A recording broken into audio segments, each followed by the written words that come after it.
Hello, everyone, and welcome to the Spurs Up Show, best Gamecocks podcast on the internet. Today is Monday, August the 30th, 2021. Today's show, ladies and gents, boys and girls, welcome to game week. We have finally made it as we now sit just 5 days away from the beginning of the Shane Beamer era as the Gamecocks take on Eastern Illinois this Saturday at Williams-Brice Stadium. Guys, I'll give my brief thoughts on that, Eastern Illinois, over the weekend. Also, we conclude the 2021 position unit preview series, guys. Today's show, we are breaking down the Gamecocks secondary heading in the 2021 football season, guys. First things first, we'll look back at how the secondary fared a season ago. Also, we'll meet the secondary, talk most approved, best overall. Season will be successful if, and I'll give my overall grade for the Gamecocks defensive backs heading in the 2021 football season. Also, guys, we got news and notes, your listener questions, and a fantastic conversation, guys. A great interview. One of the best in the business. Tim Brando joins me for a phenomenal conversation. We talk South Carolina football, college football as a whole, the playoff, conference expansion,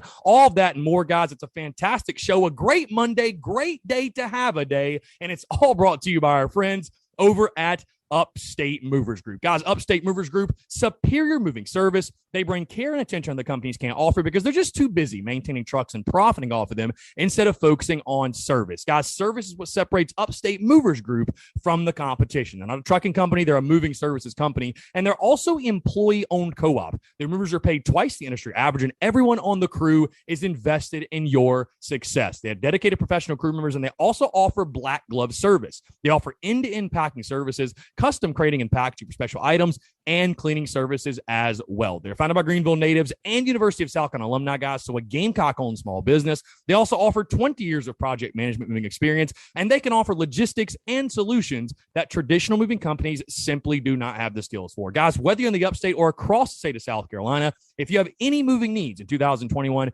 be sure to check out our friends over at Upstate Movers Group. You can find them on social media at Upstate Movers Group, or of course, if you have any other questions, go to their website, upstatemoversgroup.com. That's upstatemoversgroup.com. Be sure to check them out and tell them Chris from the Spurs Up Show sent you.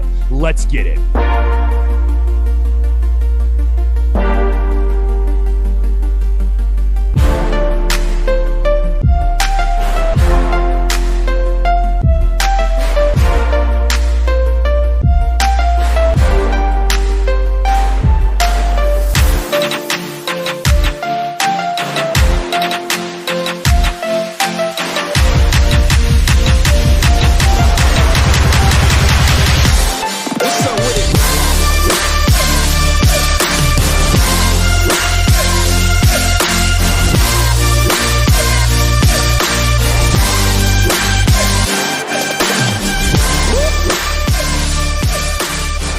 Tailgating is back. Packed stadiums are back. 5 podcasts per week are back. Gamecocks football is back. Folks, welcome to game week. Happy Monday. Hope you're all doing well. I'm Chris Phillips, host of the Spurs Up Show. As always, appreciate you all tuning in. I hope this show finds you well. Thank you so much for tuning in. Wherever you may be, whatever you may be doing, whether you're on the commute, you're in the office, you're on the job, you got the day off, whatever it is, folks, thank you so much for tuning in. I am fired up here on this Monday because, folks, this is not your average Monday. This is not your average podcast. We've made it. We've made it after navigating the preseason, navigating the offseason, whatever you want to call it. We've been counting down the days to kickoff. All the way back from 100 days to now, we are just 5 days away.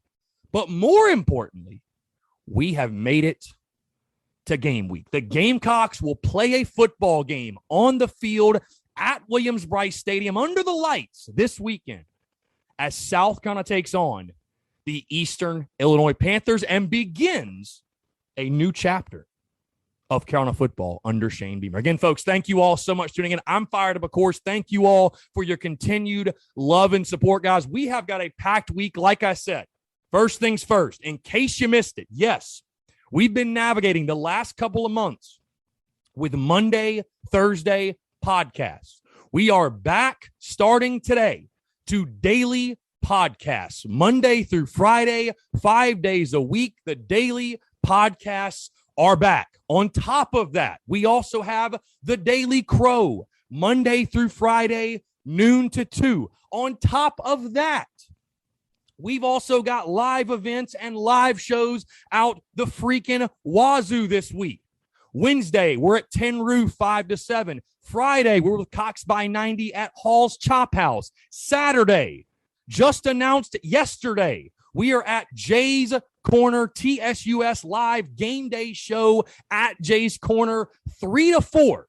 We'll be live out there. Right next to it, finally confirmed and announced, our TSUS tailgate will be at Seawells, spots 93 to 96. Again, guys, I'm fired up. I'm busting out the seams right now. I can't contain my excitement. And again, I hope I'm bringing some entertainment to your Monday, because again, I'm fired up.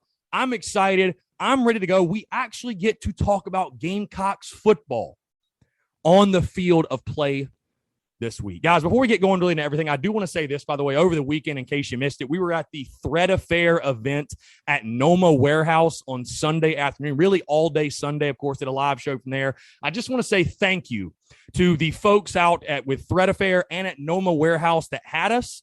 It was truly an honor and a privilege, and I was extremely grateful to have the opportunity to contribute and give back and support those dudes over at Thread Affair, and of course the great venue Noma Warehouse having us out there. But again, I want to say thank you to all those who came out, who showed love, who showed support. There were a lot of great Gamecocks out there, people who showed love to the Spurs Up show in the merchandise. We had some merchandise out there. We were flinging stickers all over the place. So again, guys, thank you to all those that came up, showed love, man. Thank you to all those that tuned into our show digitally as well. We had a great time, and I wanted to make sure I took a second to express my gratitude to everyone involved with Thread Affair, with Noma Warehouse. Had a really, really good time, and appreciate them allowing the Spurs Up show to be a part of that fantastic event, guys. Again, a ton of great entrepreneurs, a ton of great vendors, and for those who showed up, I'm sure you left with your wallet a little lighter, because there was a lot of dope stuff. I know I bought some Gamecock stuff. Shout out to my guys, Divine Vintage, B2 ATL, Soda City Thrifts, Fully Faded Vintage. Man, I could go on and on and on the list of these guys that the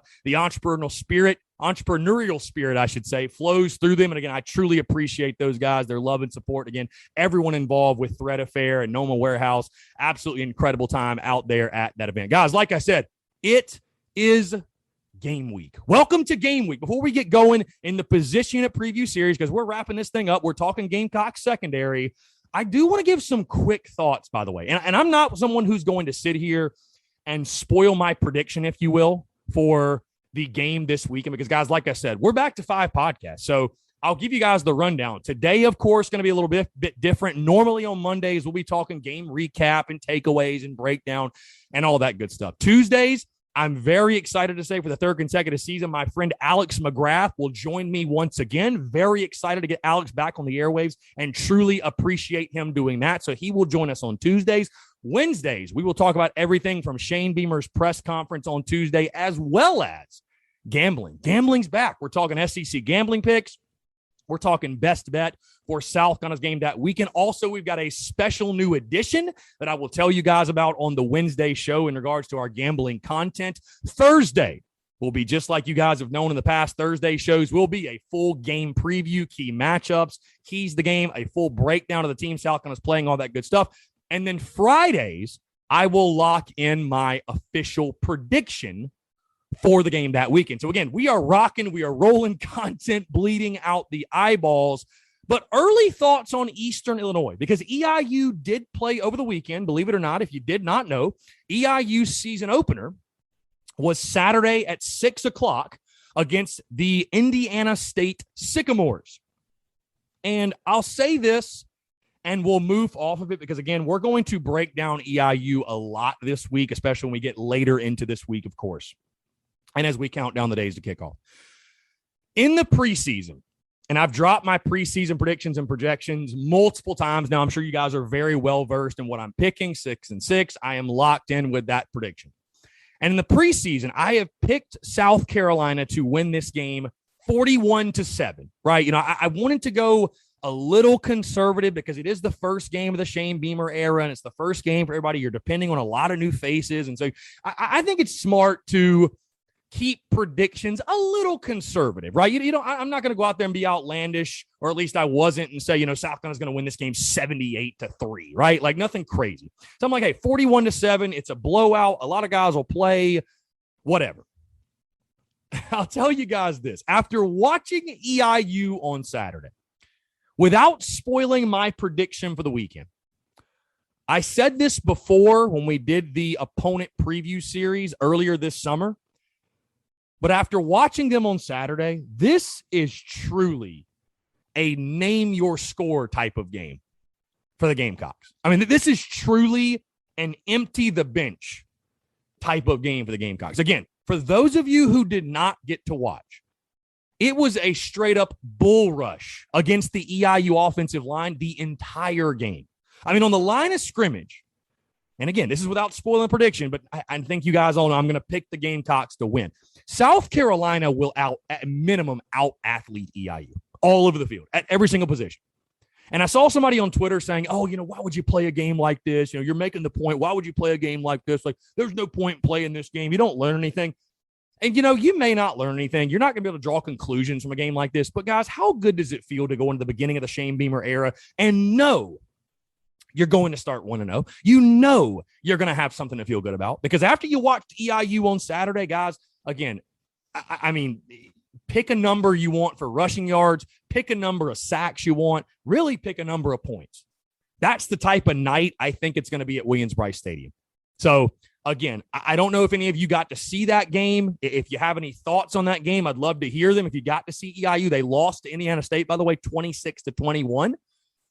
But it should be, I'll just leave it at this, because we're going to break this thing down and talk a lot more about EIU later this week. It should be a very, very, very, very fun night for the boys in Garnet and Black this upcoming Saturday. But again, folks, we are 5 days away from kickoff, 5 days away from the beginning of the Shane Beamer era. And again, guys, thank you all so much, because you guys have continued to support, rock and roll with the content all throughout the preseason, right? We've been on this journey of the preseason, and now it's almost time for us to enjoy the fruit of our labors and get to Saturday and get to the tailgate and get to the game day show and get inside Willie B. And I cannot wait to go through this 2021 football season with you all. All right, with that being said, guys, let's continue on with the show. We're going to wrap up our 2021 position unit preview series. And are we saving the best for last, or maybe the most questionable position group on this Gamecocks football team? Of course, I'm talking South Carolina secondary heading in the 2021 football season. And guys, before we look at this year's group, let's look back, because what an interesting year it was for South Carolina, because you had talented bodies on this group, right? You had talented bodies within this unit. J.C. Horn, Israel McQuamu, Cam Smith, Jamie Robinson, John Dixon, Shiloh Sanders, right? Tons of talent you felt. There were many people that pointed to the secondary a season ago as the strength of the football team going into the 2021 football season. And when you look back at the numbers, it is truly mind-boggling, and it is truly baffling at just how bad this secondary was a season ago with those players that I mentioned. South Carolina gave up 256 yards per game through the air. Guys, that was 97th in all of college football. They also gave up 8.8 yards per passing attempt. That was 115th in college football. They gave up an average quarterback rating of 159. That was 118th in college football. They gave up a completion percentage of 66.6%. That was 115th in college football. One of the worst pass defenses in all of college football, with guys like J.C. Horn, the 8th overall pick, with a guy like Israel McQuamu, who's doing great things at the NFL level right now as a rookie. Guys like Jamie Robinson and John Dixon, who were highly regarded players. I mean, Jamie Robinson last year led you from your defensive backs and tackles, 74 total tackles, 2 tackles for loss, and a pick. You had a guy like Jalen Dickerson with 20 tackles and an interception, also a tackle and a half tackle for loss, 1.5 tackles for loss. J.C. Horn, 16 tackles, 1 tackle for loss, and 2 picks. Cam Smith with 2 picks. McQuamu with 2 picks. But as a whole, the secondary, you could argue maybe was Will Muschamp's undoing. The fact he could never figure that position out, and especially that group of safeties, which is the group that he coached. The group he coached. Right? So I don't think anybody would argue against the fact that last year's group of defensive backs was much more talented, top to bottom, than this year's group. However, will there be a massive improvement even with the exodus of all those guys I just mentioned? And, of course, we all know what happened last year. By the way, you got a lot of young guys' experience because of the opt-outs of J.C. Horn, Israel McQuamu, and a couple of others as well. R.J. Roderick, a couple of others as well. So a very interesting group. One of the biggest question marks on this football team entering the 2021 football season, guys. Let's meet the secondary, the guys who will take the field in the back half of this Gamecocks defense. We'll start with redshirt junior Jalen Dickerson, redshirt sophomore Jamar Brown, redshirt sophomore Cam Smith, senior R.J. Roderick, redshirt senior Jalen Foster, redshirt freshman Joey Hunter, freshman Ladarian Craig, sophomore Dominic Hill, redshirt junior Tyrese Ross, grad student Carlin Splatel, of course, the grad transfer from Assumption. Redshirt sophomore Marcellus Dial coming from Georgia Military. Redshirt freshman O'Donnell Fortune. Redshirt freshman Landon Greer. Junior Isaiah Norris, also coming from GNC. Redshirt junior Darius Rush. Redshirt sophomore David Spalding. Freshman Cam Hardy. Redshirt sophomore BJ Gibson. Freshman Joseph Burns. And redshirt freshman King Dominion Ford. My bad if I'm mispronouncing that name. But again, that's 20 bodies right there. A lot of guys in your secondary. Who's going to step up?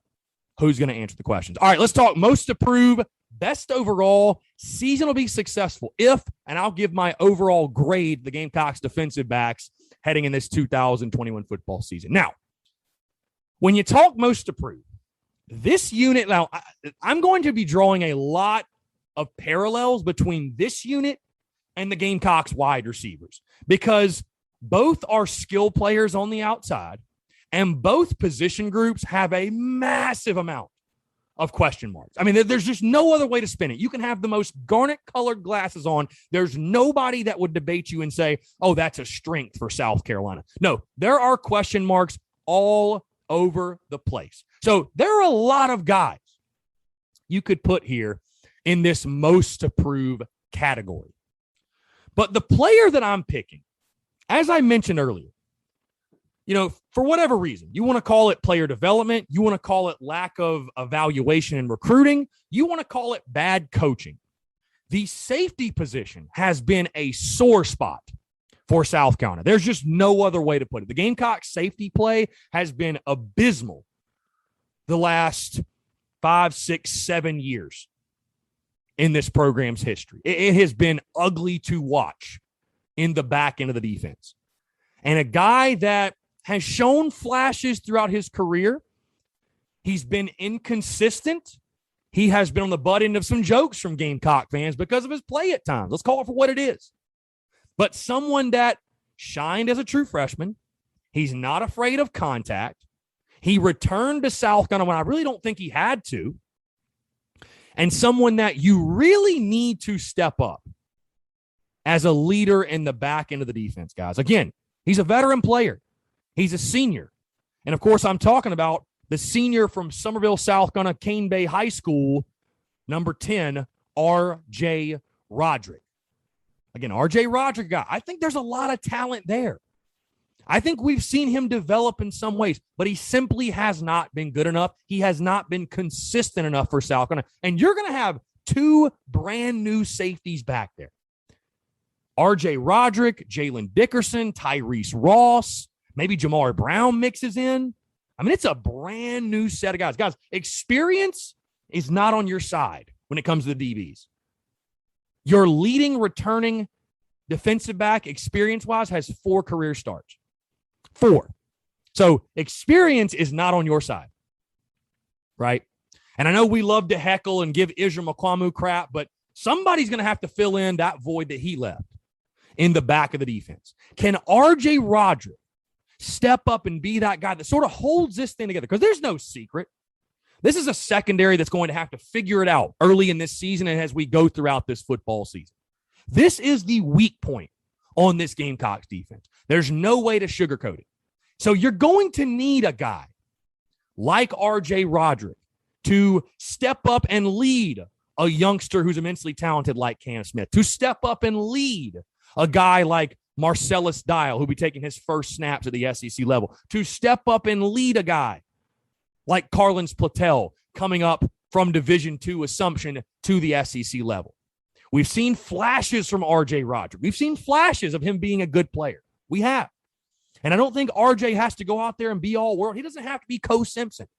But he's just at least got to be a serviceable option back there, because what has killed South Carolina the last 4, 5, 6, 7 years has been the just breakdowns in coverage, the breakdowns at the safety position. I'll tell you, I mean, I'm not going to list guys by name specifically, but man, I've seen a lot of the back of Carolina safeties jerseys over the last couple of years, and I'm really sick and tired of seeing it.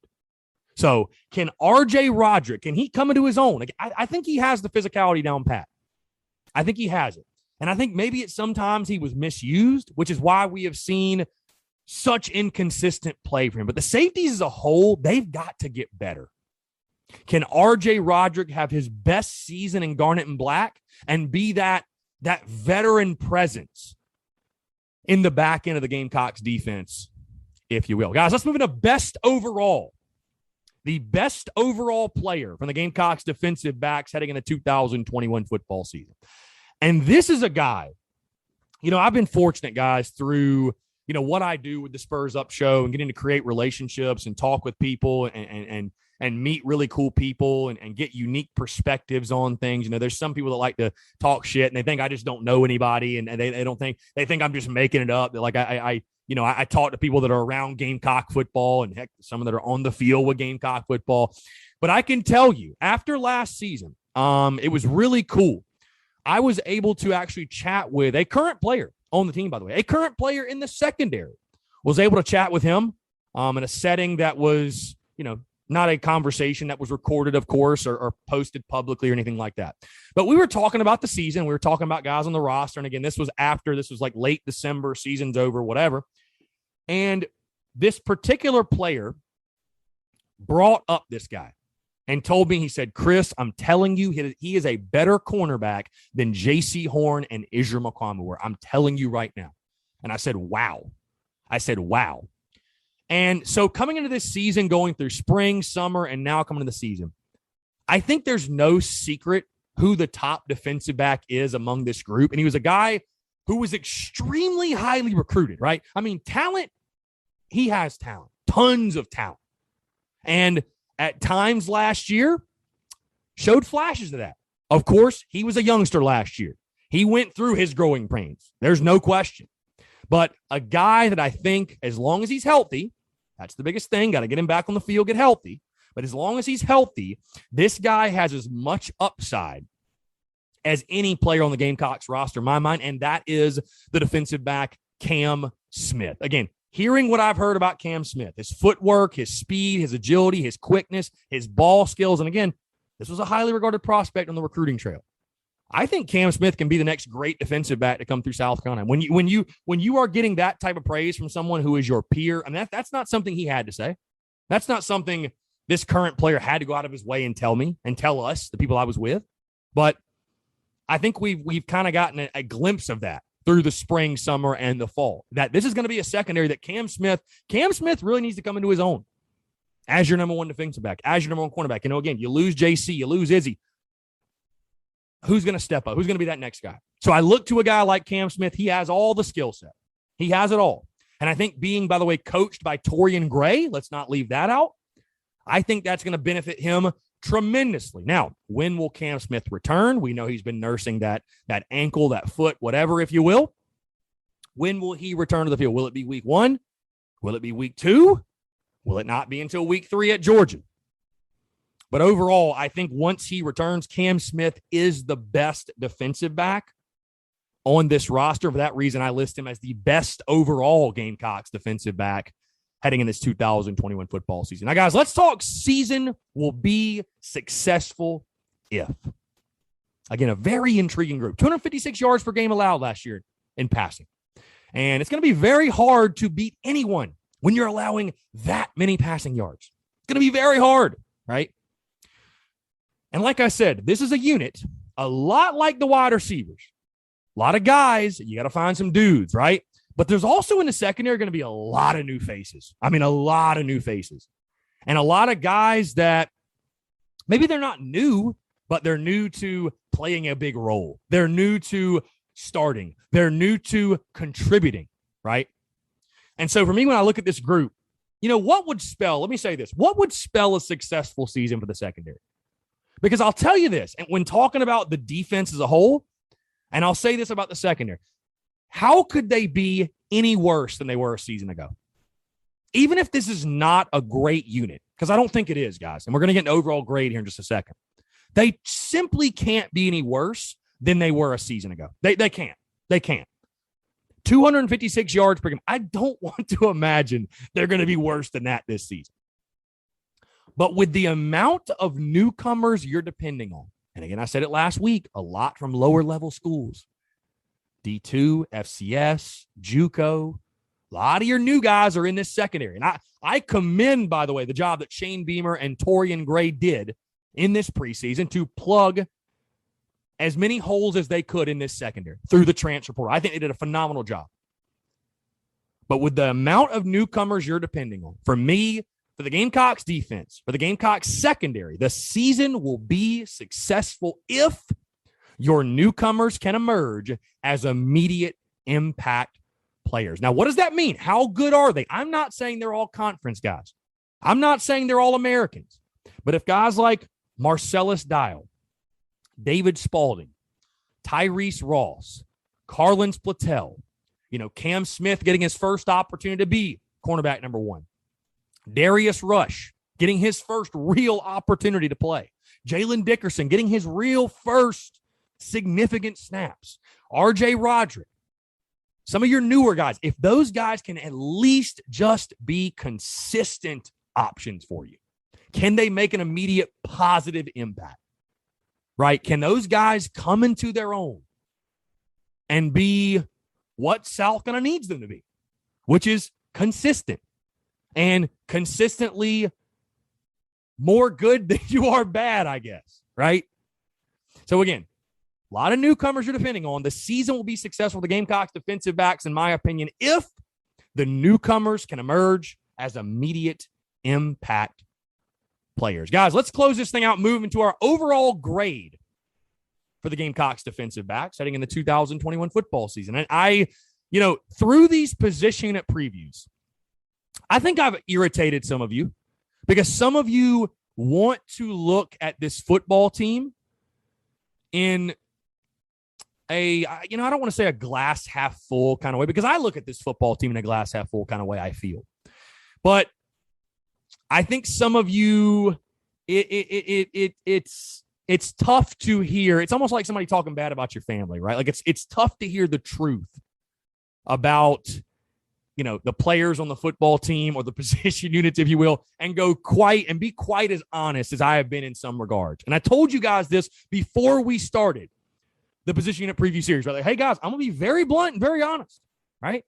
So you guys were loving the content all summer. You're loving it all during baseball season. Keep that same energy. And so I'm going to do the same thing here in closing. And like I said, are we saving the best for last? Or maybe the position unit with the most questions? Like I told you guys, I really compare the secondary. I draw many parallels to the Gamecocks wide receivers in the fact of there's a lot of bodies in there. There's a lot of guys to choose from, right? You're in a 4-2-5 scheme now. You got a brand new coaching staff. You got Torian Gray, right? And that was one of the most baffling things from the previous regime, that the secondary, just the safety position. You had some really good individual players. I mean, J.C. Horn, his name stands out. Israel McQuamu did some nice things. You had guys like Rashad Fenton. You had, some others come through. But for the most part, it wasn't a dominant group, I would say, by any means. And like I've said before, and I'll say again, the odds that the Gamecocks defense is worse than they were a season ago is very slim, just because of sheerly how bad they were in 2020. 36 points per game, 452 yards per game. 256 yards per game through the air, guys. I mean, you look at all these statistics, South Carolina ranks 100 or worse in damn near every single one of them. Every single one of them. I mean, this was one of the worst defenses in all of college football. And the secondary is the position unit that was probably ravaged the most, from JC and Izzy leaving for the draft to Jamie Robinson, John Dixon, Shiloh Sanders, all hitting the transfer portal. So now you're depending on a group of guys that there's talent in this room. Again, you're not at South Carolina if you don't have talent, right? There's talent in the room, but it's extremely, extremely unproven. And depth is a major, major, major issue. It's a major issue, right? You factor that in. Again, from the national perspective, many folks look and say, oh, they're going to be so much worse on defense. They lost this guy. They lost that guy. They lost that guy. But again, you sit there and you're like, how could they be any worse? They can't. Statistically, I don't think they could be worse in the passing game. Defending the pass, I should say. I don't think they could be any worse. But make no mistake, the same thing I said about the wide receivers is the same exact thing I will say about the defensive backs, guys. This position group, this unit, it is a deficiency until proven otherwise. There's no secret that on the defense this year, you're going to have to depend on your pass rush. And in games where South Carolina cannot or has trouble generating a pass rush, again, I think there's talent here. I think Cam Smith can be a nice player. We've heard nice things about Marcellus Dial. I think R.J. Roderick has potential. I think Jalen Dickerson has potential. But as a whole, the secondary scares me. Flat out, the secondary scares me. The amount, we talked about before, Shane Beamer said it, I've said it, the amount of new faces you're depending on that come from lower level schools, the amount of guys you're depending on that have no experience playing, the amount of guys you're depending on that have played and really haven't played all that great. It's scary. It's scary. And until we're proven otherwise, I think this secondary, this might be the weakest position group on this football team. I mean, truly. It's between this group and the receivers, which is truly mind-boggling, because those are two position groups that, no, South Carolina football historically has not been great. There's no secret there. But historically, we've had really, really good wide receivers, and we've had really, really good defensive backs. And so to think both of those position groups are a deficiency is just a testament to everything that South Carolina football has been through over the last 5 years. But again, there are players I like individually in this group. They're going to have to prove to me they can work together, and they're going to have to take that next step. Torian Gray has his hands full again. Can Tyrese Ross out of the transfer portal, can he step up? I will tell you this, the loss of Karan Prunty. I know I didn't mention that, but the loss of Karan Prunty, I know fans love to say, well, he didn't even play. Like, it's not a loss. We don't know. It hurt. There's no other way to put it. It hurt. You were talking about a guy that was actually had done it at this level, Big 12, freshman All-American, the type of season he had at Kansas, and, the Prunty situation happens. That was a blow for this group. You got talent in this room, but you got nobody who's proven and nobody who's done it at this level, and you also have a severe lack of depth. Guys, again, I will tell you this. I think this is a group that'll struggle. I think there's no other way to put it. And the only way to fix this group, truly, is to go recruit. Bottom line, go recruit guys like Keenan Nelson Jr. Go recruit guys. Go find guys. Go find big-time ball players. Because right now in the secondary, that's what you're lacking. You're lacking big-time ball players. As much as I hate to say it, and it's no disrespect to those guys currently on the roster, but you're lacking big-time ball players. And again, you're going to see an improvement in the statistics. But make no mistake, this is a weakness on the Gamecocks football team and a weakness on this defense, and you're going to have to depend on that defensive line to help these guys out. For that reason, I'm giving the Gamecocks defensive backs a D-, the exact same grade I gave the wide receivers. I'm giving the defensive backs a D-. Like I said, I'm not going to give an F, because an F would say there's no talent. There's no potential. There's not even a chance of somebody stepping up and having a good season. That's not true. I think there is talent in this room. I think there is potential. But, guys, when you're just as young and inexperienced as these guys are, you're asking a lot. You're asking a lot of this group of dudes to be a strength for you, if you will. Again, you got some talented players. There's no question. But you're also depending on a lot of guys that have never taken a snap at this level. You're depending on a lot of guys that have never played a meaningful snap in their 3 or 4 years careers in Garnet and Black. And all of a sudden, they're going to turn to big-time ball players?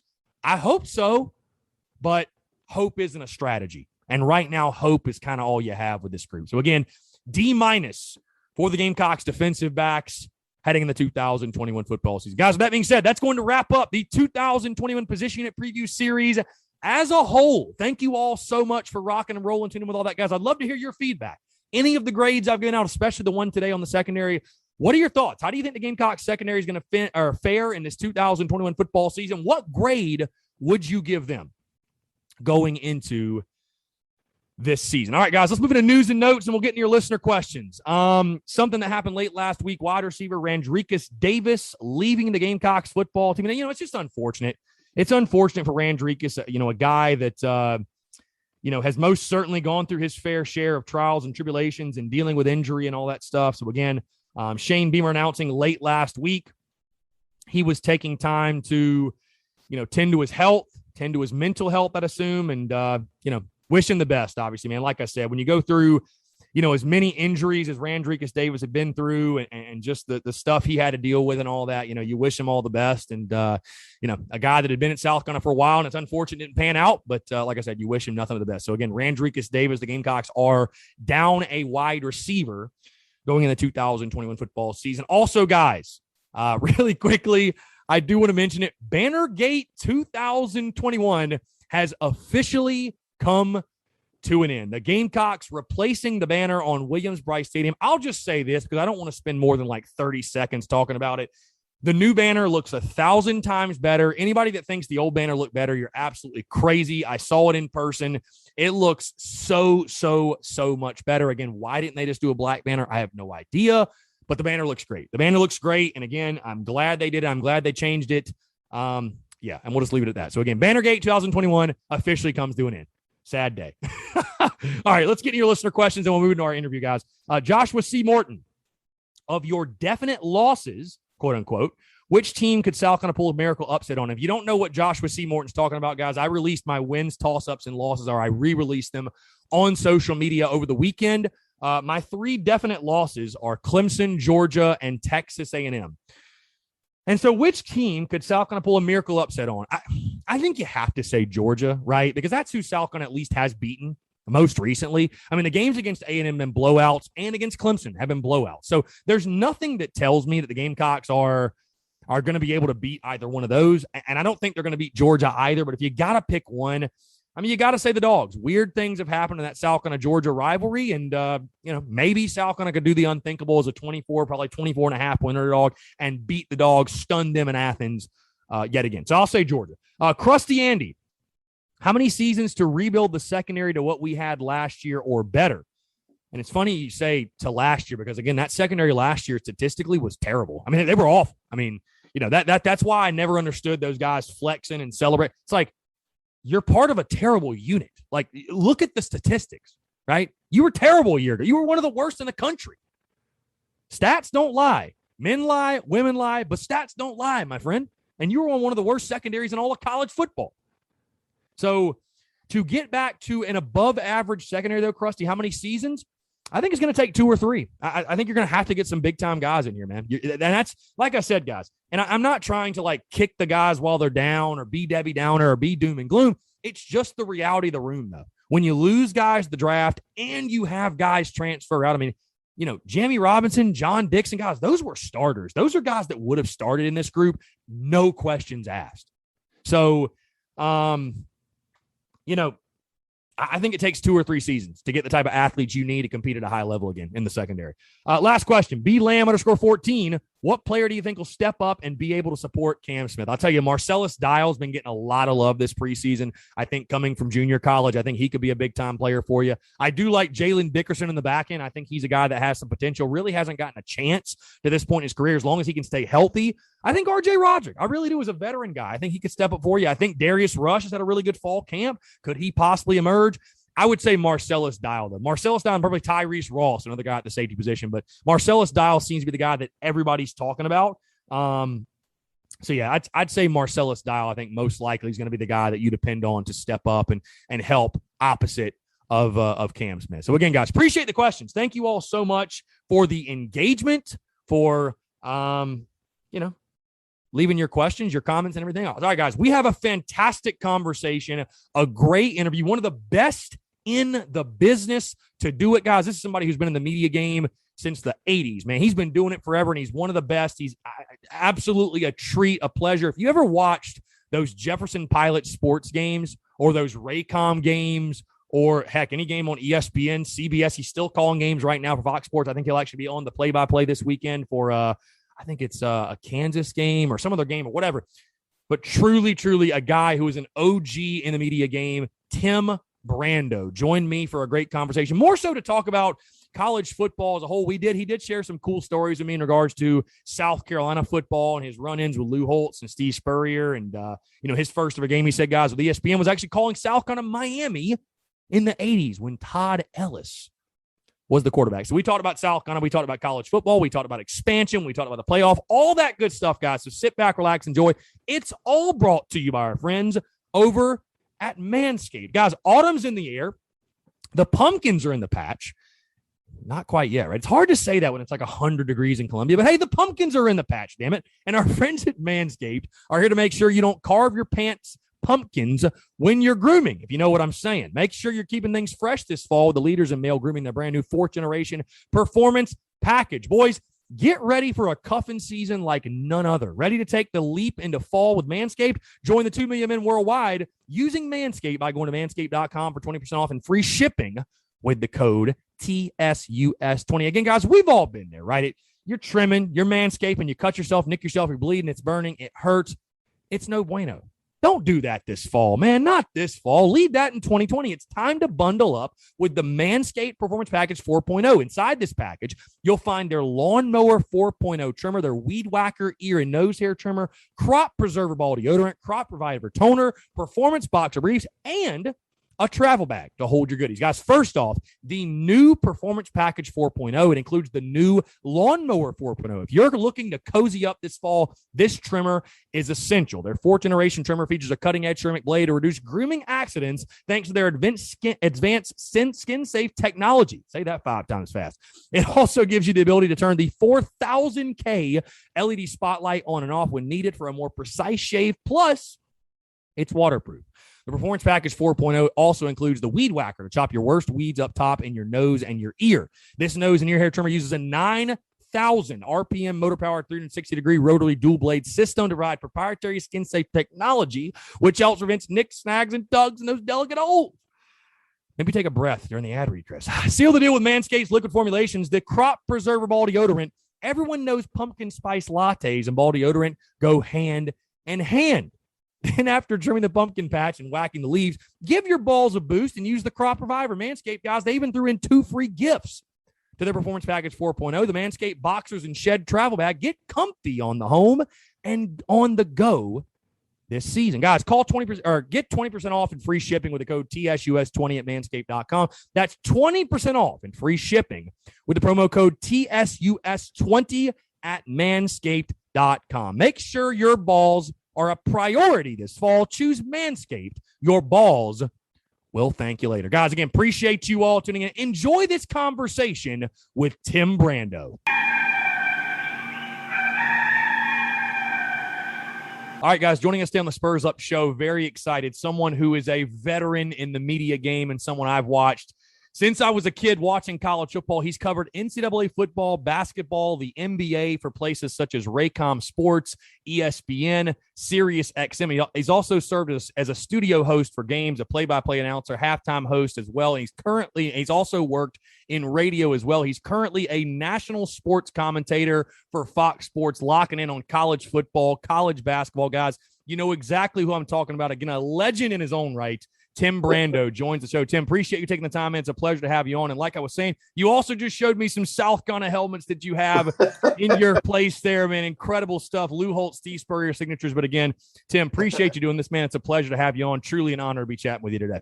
Well, trust me, Chris, it's good to be with you. And yeah, over the years, and if you were a guy that watched my old radio show when it was televised on CBS Sports Network, you know, we did a little segment called "Who Sent in the Helmet?" And we would just beg coaches to send in stuff, and most of them did. And I've got when the show ended, and we did it at a studio that was probably about the size of, you know, the one Dan Patrick uses up in Connecticut, which was about 15 minutes away from my house. So a sound stage. In fact, some music Kenny Wayne Shepherd the blues guitarist used to record there. Anyway, I had to move when the show ended, I gave some of the guys that were on my crew, I gave them, you know, the helmets of the teams that they loved, you know, but the majority of them came to my house. And I've got literally so many of them now that on the stairwell going up to the study where I'm talking to you now, we have a helmet on every step of the stairwell going up. And then in the office, I'm literally walking over. You saw me picking them up. Yeah. I mean, I literally had to look through and pick up some. There are too many of them. Okay. Yeah. So, but you may have forgotten this because you're so young, but Lou Holtz and I were together at CBS in 1998 when I began doing the College Football Today. It was with Lou Holtz and Craig James. Craig had come over from ESPN, and I had worked with Craig there in the twilight of my days there in the early 90s. But Lou left to take the South Carolina job, and we actually did some NFL games together, Craig, Lou, and I. And I could tell you all kinds of stories about the decision-making process that went on between he and Mike McGee, the AD at South Carolina at that time. But anyway, Lou sent me a helmet, and it says, "To be the best, you have to be the very best to wear this helmet. And Tim Brando is the best." Okay. And you can tell if you look really closely, this baby got knocked around a little bit. I mean, it was legit. That was worn by a linebacker. You know, Swearingen could have worn that. You know what I mean? and then Steve, of course, two Tim, super friend, go Cox. You know, Steve Spurrier took care of me. We're longtime friends, and he even sent me another one with the Gators with Danny Werfel. So, yeah, I may be the only guy you know with two official South Carolina Gamecock helmets signed by Holtz and Spurrier, right? Indeed. I've got to believe that you don't know anybody else, right? I certainly not media anyway. Yeah, not media for sure. Not media. And I'll be honest with you, it was unexpected. Again, I know obviously your media career, I'm not like totally shocked, but yeah, that's impressive. That's very impressive. And like I said, the fact the Holtz one is like a game warned. I mean, there's battle scars on that baby, like you said. I mean, it looks really good. But Tim, I'm curious, man. Again, I want to focus on the Gamecocks, of course, in college football as we sit now less than 10 days away from kickoff, at least when this will be dropping. But you hail from Shreveport, Louisiana. You started your career in 1976. You were a disc jockey at a radio station in Shreveport. And again, that's where the media journey sort of began for you. You did telecasts for LSU. And I'm just always really curious, you know, when you talk to people that have been in media as long as yourself, and because it is a grind. I mean, it's a journey and I know it's different now because people, as we were talking, you know, off air, our good friend Jake Crane of the J-Boy Show and kind of what I'm doing with the Spurs Up Show, you're kind of able to create your own niche and create your own path. You don't have to, and I joke with people, you don't have to go out to Mississippi and cover middle school volleyball for 10 years before you get your shot or whatever, all due respect, whatever. But I would just love to hear again, where did that initial love for sports media come for you, for sports in general? And just what was that overall grind like? Because again, it's one thing I'm sure, you know, you just kind of put your head down, you follow your passion, and you look up one day and you're working for ESPN, you're working for Raycom, for Fox Sports. But what was that journey in media like for you? And just go back to your beginnings, if you will. Well, it was something that I wanted from the time I can remember. I can remember back to when I was 4 or 5 years old. My father was in the television business, helped put a couple of television stations on the air. Prior to that, he had done radio and newspapers, but he helped put the first 2 television stations on the air in my hometown. And he was a crooner. He had his own band that toured SAC air bases, so he was great in front of the camera as well as behind the camera, where you had to really produce, direct, write commercials, and all the things that go with producing your own shows in local TV in the late 50s and early 60s. So extraordinarily talented man. And he introduced me to the public lifestyle of someone that's going to be in that profession, and being comfortable in front of people was something that was never an issue for me, because he made it so. He put me out there in front of people as a kid. We were sort of in Shreveport. Our family was a little bit like, the Osmonds. I could sing, I could dance a little bit. My oldest sister did that as well. She pantomimed too. We were part of the act. And, but at the same time, I was allowed to live, as most kids in Shreveport, Louisiana would, like a normal kid, and play in the front yard and the backyard, and go across the street to the church lot where we play, baseball games late in the afternoon, or maybe basketball games in somebody's backyard. We did all of that in those days in the 60s. But growing up in that period, the neighborhood period, it was fun. But watching television was a very big deal. Just having a television was like a huge deal in 1963 or 4, when I was 6, 7 years old. And I was just drawn to live sporting events, the guys that were doing the big games. And Kurt Gowdy, who turned out to be one of my mentors, was the guy that I really wanted to be like. He did the American Sportsman. He was the lead guy on NBC's Game of the Week, the Final Four, countless numbers of Super Bowls. As much as I loved my dad and admired my dad and had him as a real mentor on a daily basis, he knew that I wanted to be the guys doing the games. He understood my love of sports, and it was a connection to being a regular kid. There was nothing regular about getting on a bandstand at an airman's club on a air base, singing Me and My Shadow with my father in a tuxedo, and then playing Wipeout on the drums. Right. That was abnormal. I wanted to be more normal in the sense that I was involved in sports. And that's how it all got started. And then by the time I was 14 years old, my dad had an opportunity to get me on the air with him, calling high school football games. On September the 10th, 1971, I did my first high school football game with my father. That was 50 years ago, this September the 10th. Now I'm 65. So I was just about to turn 15. I wasn't 15 yet. I was 14 years old, 14 years and 10 months old, when I did my first high school football game. And the rest is really history. I did it my sophomore year, my junior year, senior year of high school. I quit playing high school football actually in middle school, junior high, in the 8th grade, because I had the opportunity as a 9th grader to do games on the radio. I wanted to be a sportscaster. Now, I continued to play baseball and basketball, and I was pretty good at baseball. And I enjoyed playing. I have an understanding of what players go through, because I was one once. Wasn't great, but I was pretty good. And pitcher first baseman in baseball that had occasional power, could go deep, would never get a leg hit, that kind of thing.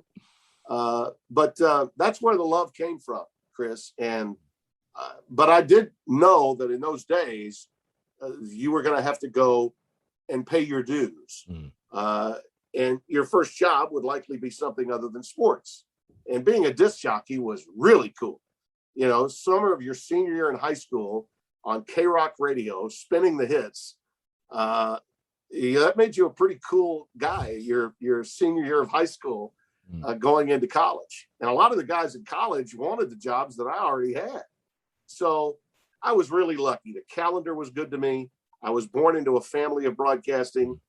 not many people know that. I mean, my dad wasn't Jack Buck, so I don't get the same kind of reaction from fans that Joe Buck does, or that Kenny Albert would, or Tom Brenneman did when he was working on national TV, because they were the sons of famous fathers. But in my hometown, I was the son of a famous father. And living in my hometown, I'm reminded of it often, and that's a great thing. I mean, it really is. So, but the choices that you have to make and the decisions that you make to get where you want to go were much more a part of the construct of building a resume in our business in my day. You really did have to start at the bottom. Then you had to hope that you could, con someone into allowing you to do a show. My first job in Baton Rouge in 1979, I was spinning records in the afternoon, but I convinced the station owner to allow me to do a sports talk show at night. When the power went down on the AM side, please let me do an hour-long radio show. And the owner was a great guy. And I remember him saying, well, can you sell it, kid? And I was like, sure, I'll sell it. And I got some advertisers, and he allowed me to do it. And that really got me into the LSU community. And I became relevant to the coaches within that community. And by the time 1982 rolled around, and Bob Broadhead, who was he was an athletic director that reminds me really a lot of Mike McGee when he was at South Carolina. Bob Broadhead was at Miami working for Joe Robbie with the Miami Dolphins. And he came in with this vision of having his own network, bringing LSU sports into people's homes when cable was just being born. The boxes were there to do pay-per-view, and there were cable channels available. And he had this novel idea to do something called Tiger Vision. And Tiger Vision in 1981-82 was born, and that is at the height of Dale Brown's run at LSU. Again, the calendar was in my favor, and I'm getting to do their games and get videotape out of my work while Charles Barkley is playing at LSU against, some of the great teams that Dale Brown had. And I had the tape then. I had the tape to send out for people to notice. And 3 years later, January 5th, 1985, a 29-year-old Tim Brando did his first ESPN game with Dick Vitale, Duke at Virginia. And that got it all started for me. And I've been very fortunate ever since. Yeah, I was going to say, you got that big break with ESPN, and obviously, again, you work for places like ESPN, CBS Sports, of course, Fox Sports now. I'm curious, Tim, just switching gears a little bit, just media as a whole, how wild of a journey, how crazy has it been for you from your perspective? Because you mentioned you talked about, radio, and then when cable was just taking off. And again, I remember sitting with my grandfather, having to pay for pay-per-view to watch a South Carolina football game, like it was South Carolina Troy or South Carolina Louisiana Lafayette. I mean, I remember listening to games on the radio. I mean, again, this was like 2003 or 4, but still, there were some games you couldn't watch. And then we get into this day and age where it's like everything is streamed. You talked about Tiger Vision, which in my head I was thinking this sounds a lot like Longhorn Network and like some of the predetermined networks like the SEC, ACC, all that stuff. And I mean, we're seeing it change even more and more. And then, of course, social media just completely changes the game with, athletics as a whole, but certainly college athletics and recruiting and the way everything happens. Like, how crazy is it for you just seeing the evolution? Because, again, it's literally changed the way media operates with all of these different changes to television, radio, social media, all of it. Yeah, it does. And I'll give an example, like, for instance, with you and someone like Jay Crane, J-Boy, as he's lovingly called. You got to have the sports acumen, but you also have to have a business acumen about you to be successful in the world of podcasting or having your own YouTube channel or whatever it is you do. All right, you have to have. And I was just talking to Colin Cowherd the other day before he made the announcement about J-Boy on his podcast network that he just opened up. And that's probably, I think, what separates Colin from his generation. He's 10 years younger than me, Colin. And he actually did some play-by-play early in his career, but he didn't particularly like it. He didn't want to travel that much, and he didn't like the idea of staying college towns and seedy hotels, which I can understand that. I've certainly stayed in a number of them through the years. You have to take the good with the bad, so to speak. But his understanding of how the business operates, okay, and not just being a part of Fox's content, which he is paramount in Fox's content, but he also creates his own content that he owns, that is licensed to him. And I never thought about being a businessman in the television business. And in fact, the one time that I was sort of in that area was when my radio show began being televised on CBS Sports Network. And it was a pain in the ass to me. I did not like it at all. I didn't like being responsible for others' well-being, the guys that were working for me, as I was literally the independent contractor that owned the rights to the show that CBS Sports Network would put out over the air. And those guys worked for me, just as I'm sure they do for Dan Patrick and they do for Colin and whatever else. But I did not like that. I was not comfortable with that at all. But I think the downside for guys of your generation is that you sort of pass by the different stages of development that our generation had to go through. Okay. And when I was coming up, you couldn't be on television if you hadn't first been on radio. Right. I mean, you really couldn't. And along the way in radio, you developed a skill set, voice projection and how to use your voice are things that I think maybe your generation, unless they really work on it, it kind of passes you by. You don't. So it's not exactly the same. I would say, Tim, to interject, if you listen to my podcast 2 years ago versus now, or even I'd say a year ago, I would agree with you 110%. I tell people you have to find your voice. You really have to find. Yeah. So, find out who you are, right. To develop who you are, as opposed to doing an impression of someone that you like, right. Which happens a lot, even Joe Buck has said that in the beginning, he was doing a poor man's Pat Summerall impression. I mean, he's even said that. The best in the business have admitted from time to time that finding out who you are and being comfortable looking into that red light and talking into that microphone is not easily accomplished. It takes a while. And that development from stage to stage on a career path, similar to the one I took or any other guy my age might have taken, was regimented. Okay. Like you had to decide whether you were going to be a studio guy or a play-by-play guy. You had to make a decision on that. Now, I got a lot out of doing both and became, I think, more successful because I could do both well. Not everybody can. But I never really got into the business to be a studio host. I just happened to be good at it, and ESPN wanted to take advantage of that. And I actually fought with them over it quite a bit. And look what happened. I wound up at CBS doing what primarily? Hosting the SEC on CBS. But I also got a lot of play-by-play reps in a lot of other sports. I mean, a lot of other sports.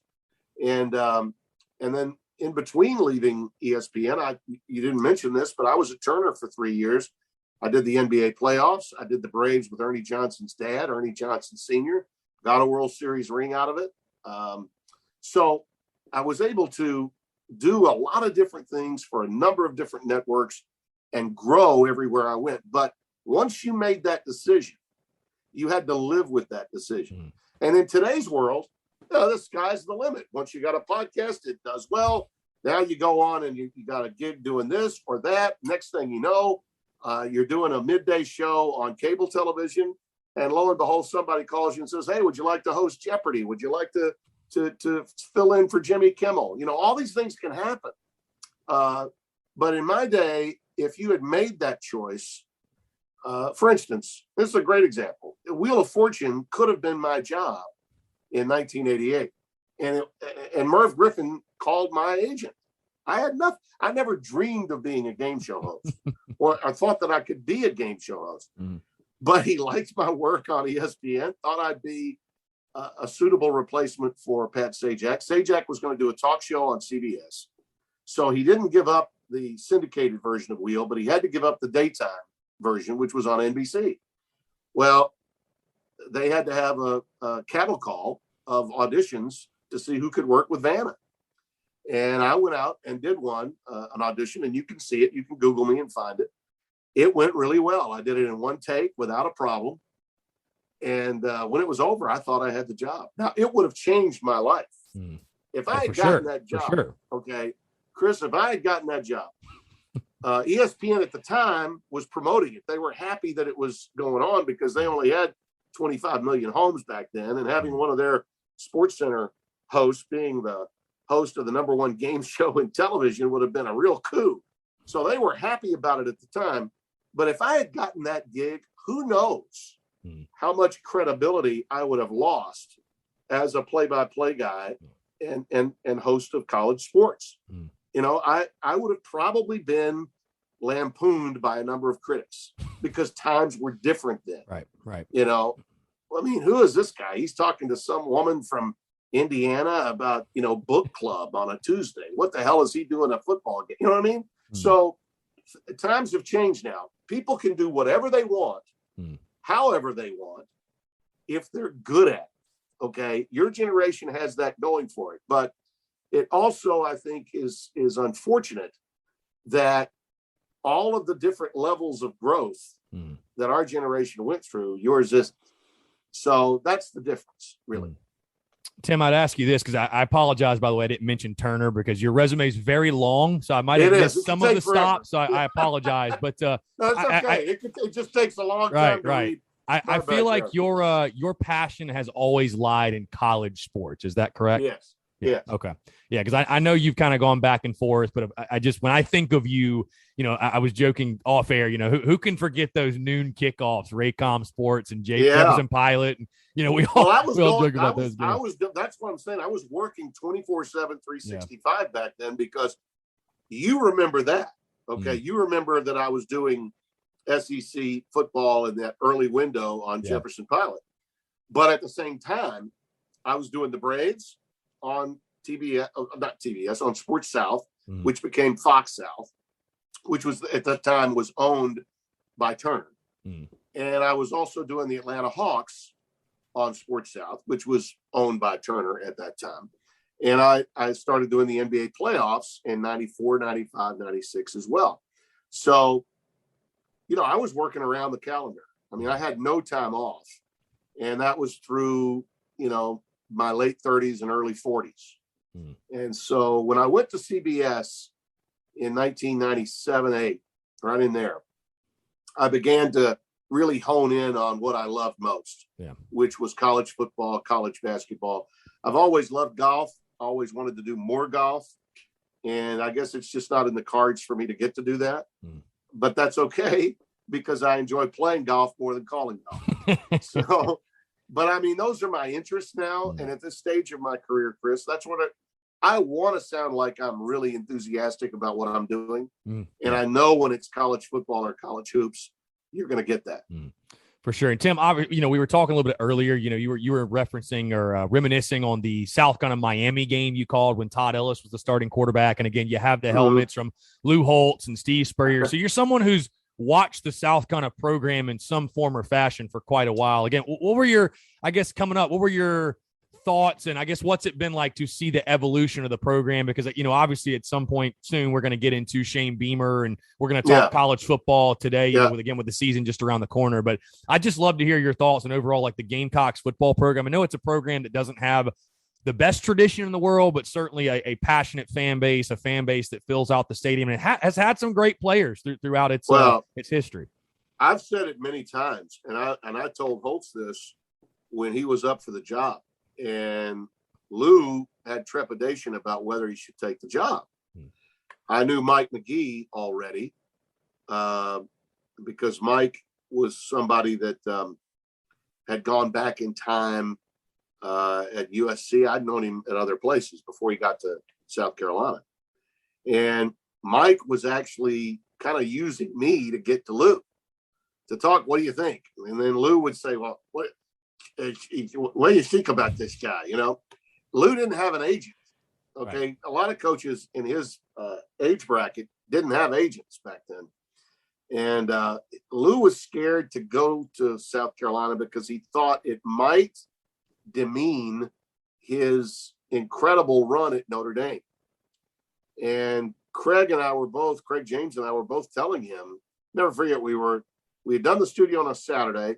We're taking a limousine to Baltimore, being driven to Baltimore to do a Ravens game on a Sunday. And he's literally doing South Carolina. She loves me not. She loves me. He was literally about like, and he was like, will I infringe on my legacy at Notre Dame if I go to South Carolina? We were like, Lou, Notre Dame is different. What you did at Notre Dame will live forever. Your legacy is safe. But you could go to South Carolina and build something that will be the foundation for great success for a long time to come. This is a fan base that's now in the SEC trying to get traction, and they're just going to be euphoric that they got Lou Holtz as their coach. And you can enjoy that, have one more great run, and living there will be a blast. You can get your family involved. Skip wanted to coach at that time too, and he could have him on the staff, which he did. But I'll never forget talking to him. I said, listen, South Carolina's fan base is probably the least spoiled of any in the SEC because, they were the Southern Independent that, got out of the ACC, and there was controversy over doing that. And then they languished for a while and had a little bit of a run with Joe Morrison in the mid 80s. And then that faded, and nothing consistent. They never built a consistent winner. You could do that. And you know what? He did. They don't get Steve Spurrier without Lou Holtz having been there before him. They really don't. And I think that just speaks volumes about where they are. Now, look, things have changed again for the Gamecocks because of the transformation of the Southeastern Conference through its continued growth. All right. And I think where Shane is now is somewhat in a similar position to where Lou was when he took the job. It's just, it's advanced years. And you're this far removed from having gone through as an independent, leaving the ACC in 1970 to where you are now. But, a proud tradition reborn, I think, is what Beamer's trying to accomplish, because Lou set the table for people forget this, but they beat Ohio State twice. They beat an Ohio State team that won the national title the next season. As bowl games, bowl games in successive years. And that was a job, by the way, that Holtz always wanted. Ohio State. He had coached with Woody as an assistant. But he has those years. And then when he got out, and it was time for him to get out after the fight with Clemson, it was time for him to get out. He helped procure Spurrier. There's no question that Spurrier doesn't go there if he hadn't already seen Lou do what Lou did. And Spurrier looked at South Carolina in the same vein as he did Duke when he took Duke to an unprecedented ACC title. And putting together those consecutive 11-win seasons, getting South Carolina almost to an SEC title. I mean, he really wanted a league championship, didn't get it, but he got them as close as you could possibly get. That's pretty remarkable too. So, look, it's been a while now since South Carolina's had that kind of buzz, that kind of juice. And this version of Beamer ball, I think, is what everybody there is so excited about. I knew Shane when he was a kid. His dad, before he coached at Virginia Tech, and the time that he spent in the Southern Conference, the whole Furman thing, all of that. And he was most recently in Oklahoma. I saw Shane the week of the heavy-duty announcement that he was coming to South Carolina. Spencer and I were in doing the Oklahoma-Baylor game. And, it was all swirling at that time that he was headed, to South Carolina. I'm really happy for him. Shane's got pedigree. He's got tremendous credibility, and he knows and gets how all this works because of the way his dad navigated his way up. But he's, as we like to say in the South, he's not too big for his britches, because like his father, he's come up, through the smaller schools and had to work his way to the point where he is today. So I think he's the perfect guy to guide the Gamecocks moving forward. It'll be hard this year because, you've got a banged up quarterback right now, and you're trying to figure out what's going to go on there. Schedule is brutal. And the Eastern Division now has Georgia and a Florida ahead of you, with a Kentucky that I think is undervalued. So it's going to be hard, but I still think he can succeed. And with the issues that are going on at Tennessee that are going to take a long, long time for them to climb their way out of, I think South Carolina can, move slowly and exponentially over time to great success again. And their fan base deserves it. I've always said that the fan base in South Carolina is as understanding and driven by reality more than fantasy than most. Most fans in the SEC, if they're not winning national titles or knocking on the door for one, they're pissed. That's not true at South Carolina. I think that they will appreciate and enjoy, a bowl season, when because they've been there before. They've been through the hills and valleys of trying to hold on to a program. And they understand that geographically, from a recruiting standpoint, they've always been in a difficult position.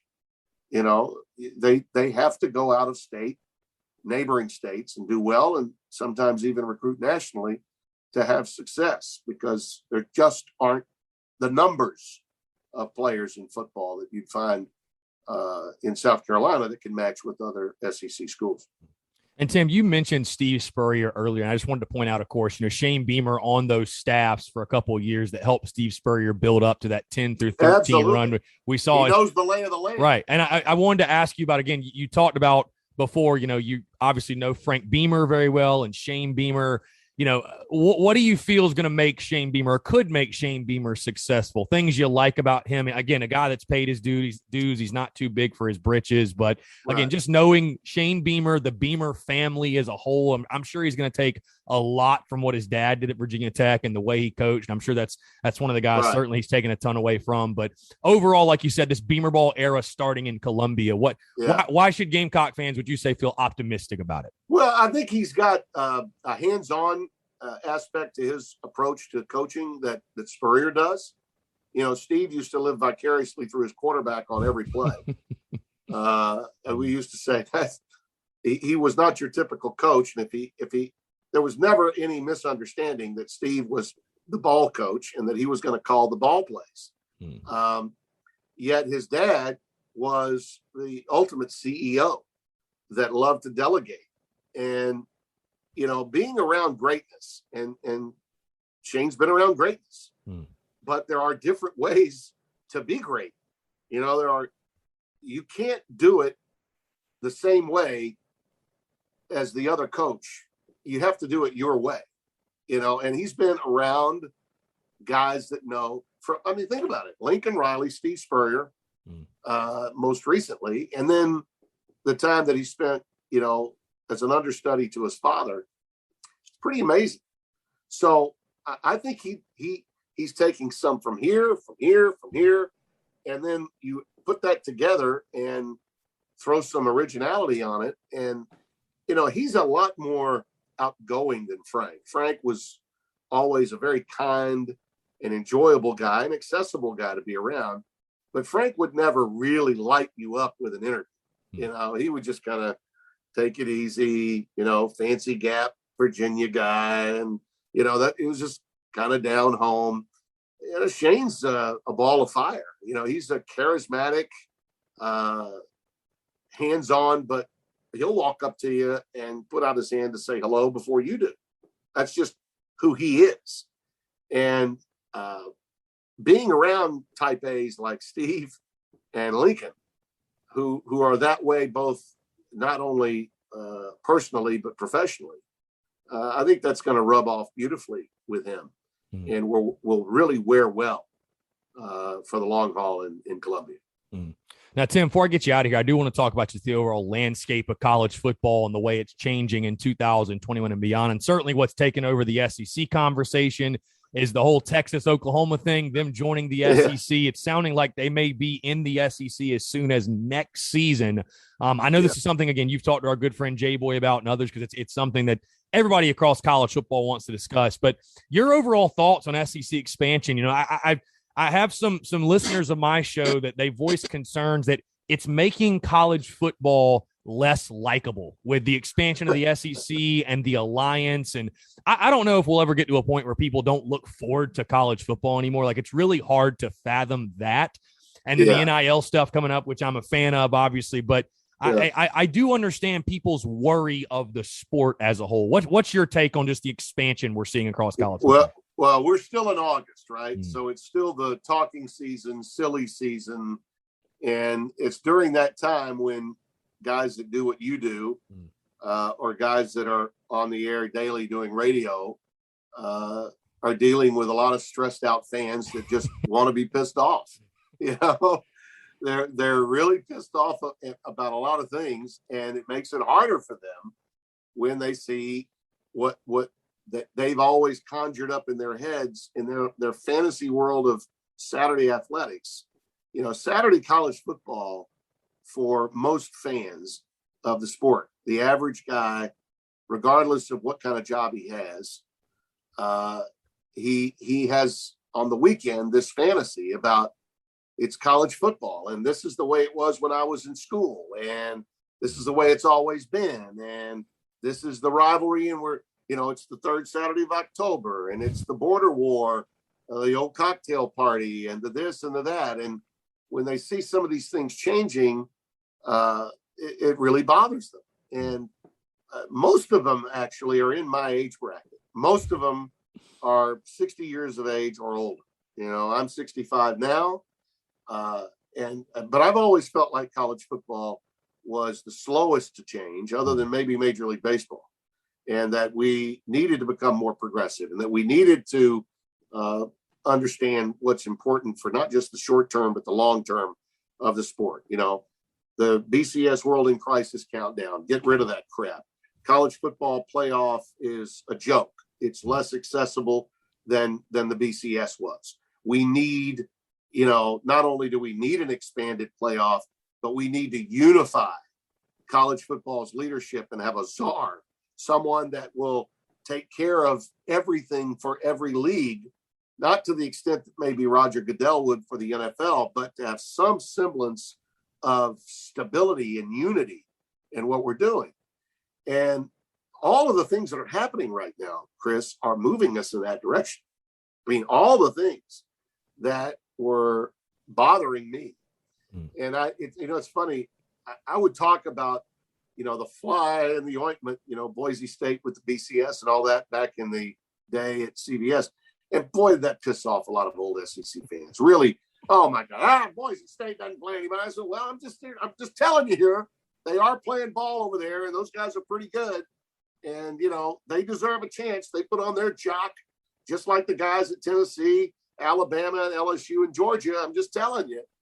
And they would cry that I was a socialist when it came to college football, which obviously is the total opposite of my politics. Anyone that knows anything about my political lean should know better than that. But we need all these growing pains to take place. What Greg Sankey did in reaching out now, and by the way, I do believe Texas and Oklahoma wanted to come to the SEC. Right.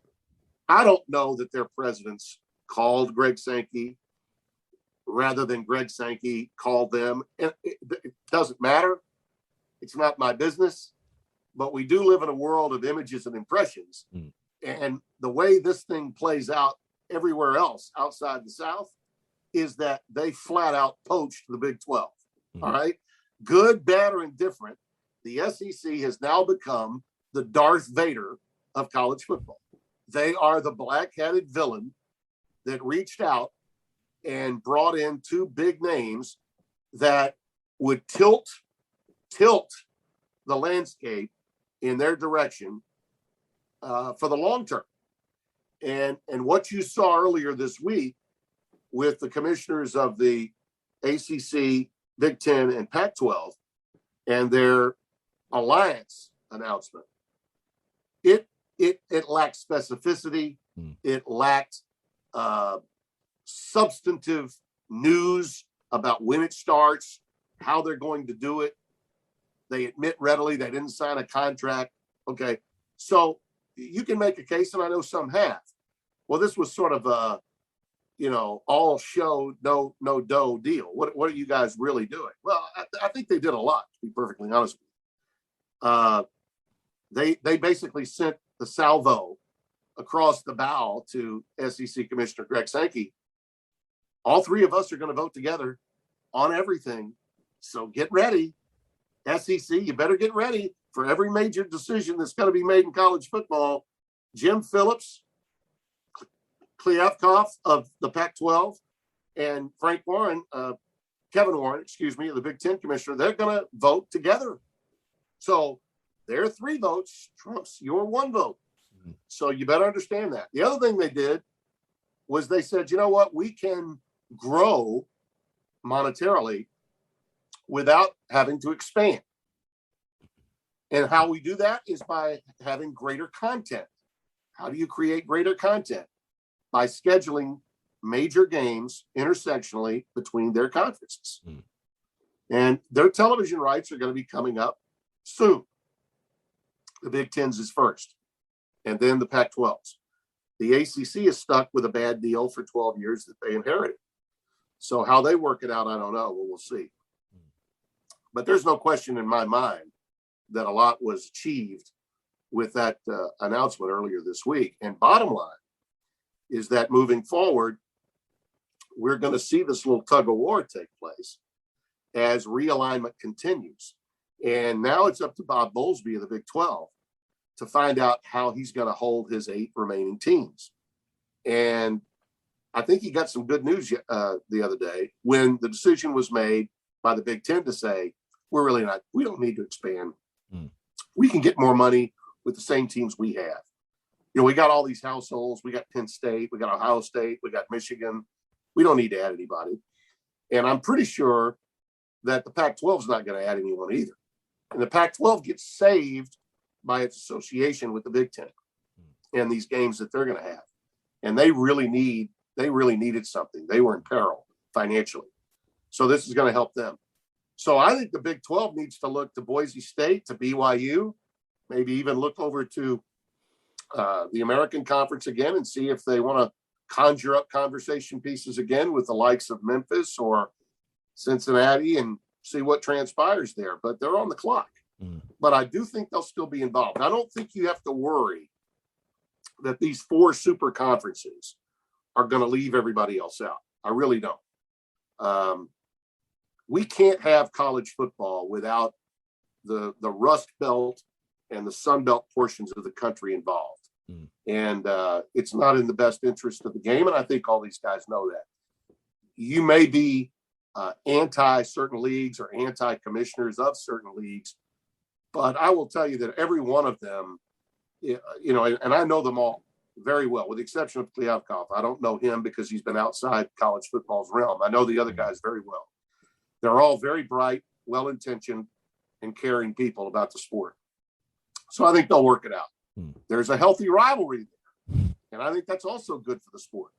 And I don't know of anyone that should be more comfortable than the SEC with being the bad guy. I think Greg Sankey absolutely is dug in and loves being the so-called emperor of the new regime of college football. I think and I like seeing that. But that's leadership. I got a lot of negativity from people in other conferences when I defended Sankey for getting Texas and Oklahoma. I thought it was a step in the right direction of leadership. He was just looking ahead.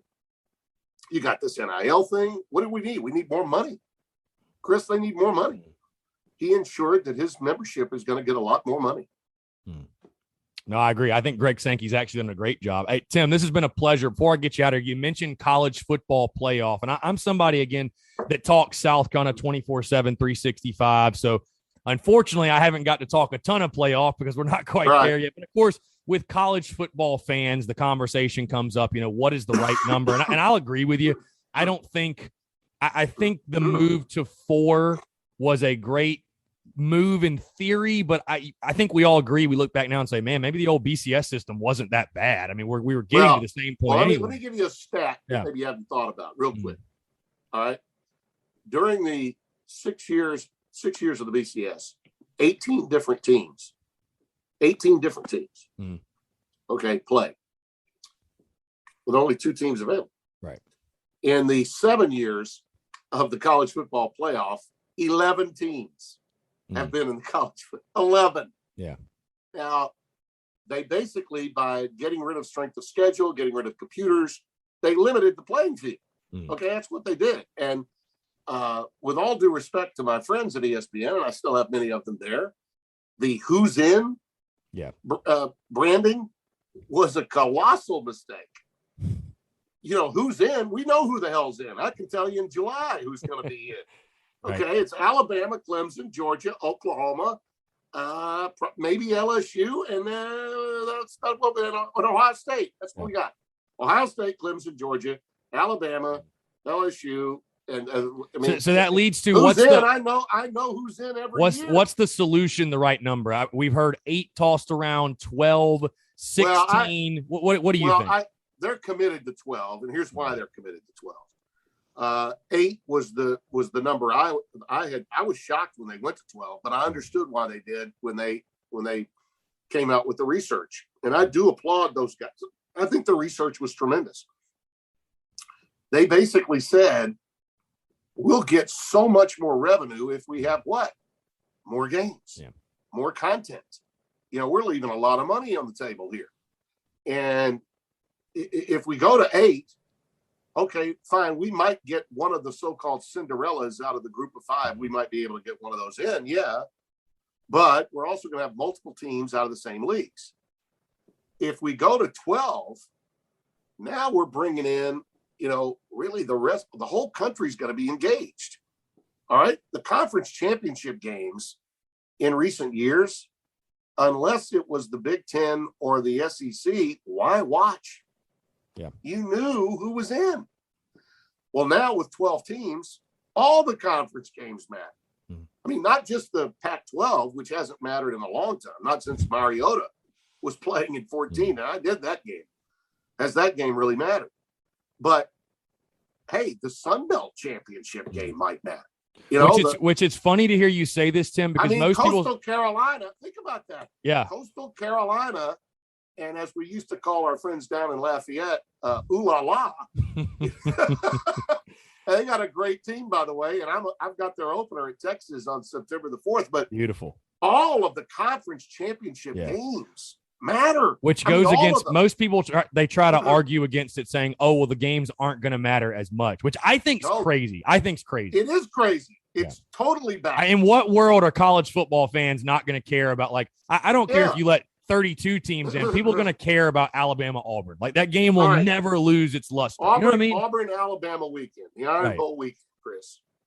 For the last 2 years, Spencer Tillman and I have done the Heartland Trophy game in the Big Ten between Iowa and Wisconsin. Now, that game's always been on opposite Auburn, Alabama. So you think to yourself, well, gosh, that game, nobody's going to be watching that. Well, think again. The Heartland Trophy game between Iowa and Wisconsin's always going to get a quality rating. It's going to have, 3.5 to 4 million people watching in the Big Ten area. Okay. But really, with the stakes in that game would probably be for what? For the right to get your butt kicked by Ohio State in the Big Ten title game. I mean, that's what they're literally playing for. All right. But you take a game like that now, I could project Iowa and Wisconsin every year to be top 15. Every year. Now, one team might be 16 or 17 one year, and the other team 8 or 9, or we could flip-flop them. or they could be stacked at like 12 and 15. All right. Imagine how many more people are engaged to watch a game of that caliber. I could use another example in another league very easily, that because said team is ranked at or around number 12, and the game is being played anytime in November, early November, mid-November, whatever, that game takes on so much more importance because they're fighting to get in the top 12. So there is absolutely nothing but upside for the regular season to go to 12 teams in the postseason. Nothing but upside. Do you think 12 is the solution, or should it be more? No, 12 is 12's perfect. I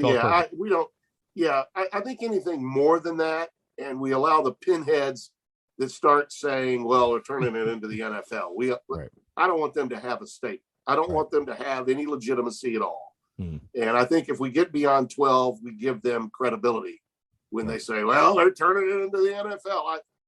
That talk is already there. I want to extinguish it before it gets started any further.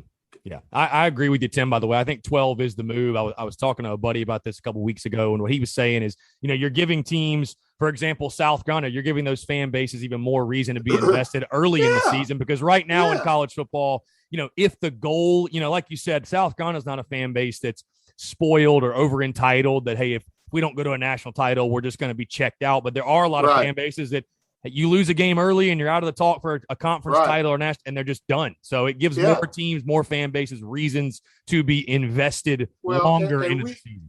And what the committee found out, the guys that were involved in this, Bowlesby, Craig Thompson with the Mountain West, and Sankey with the SEC, what they found in their research was that by having 12 teams and going back to the campuses for the opening round, 5 plays 12 and 12 comes to 5, 11 comes to 6, 10 comes to 8, 9 and 7 get together. I mean, seeing that, okay, and the elimination process from that team that wins and moves on, okay, fans in our country follow sports that way in every other sport.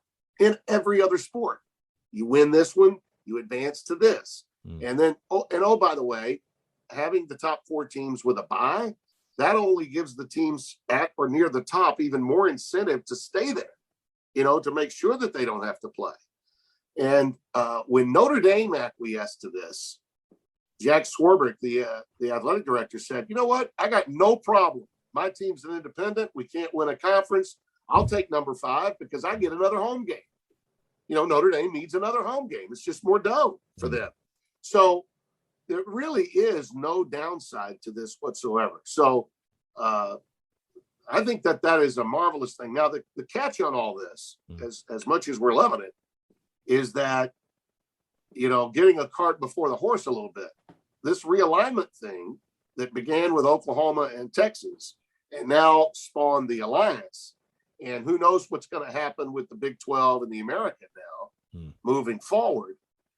They're going to have to see that landscape settle down. They're not going to pull the trigger on this nearly as quickly as people want, which might be bothersome to my friends in Bristol, because the potential of having this become a 2-network postseason is very legitimate. And I also think, and again, I'll say this, understanding that I work for Fox and I am part of the competition, I think it's in the best interest of college football to have 2 entities involved with its postseason rather than 1. It certainly helped the NFL when they had more than 1 entity. And that should be the business model.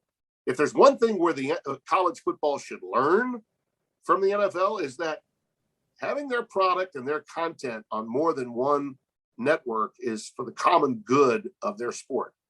And I think we are headed towards that without question.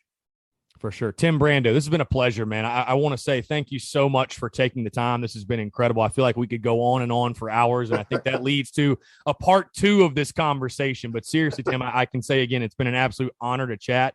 Thank you all, or thank you so much for the work you continue to do and what you've done. And again, for somebody who is in this new age of media, if you will. I definitely have a ton of respect and for someone like you who's come up and who has laid the groundwork and has built such a remarkable career. And I see all those trophies and awards behind you, and well-deserved. And so this is an honor to get to speak with you. So I truly appreciate it. My pleasure. Remember, sometimes in life, we never get what we deserve, but other times, because of the calendar and our good fortune and our stick-to-itiveness, we sometimes get what we really don't deserve. And it's been a combination of that for me through the years, Chris. And I really respect what you're doing and others like you are doing. And I'm always here for you whenever you call. Thank you so much. He's Tim Brando. I'm Chris Phillips. We appreciate you guys tuning in, and we'll catch you next time on the episode of the Spurs Up Show.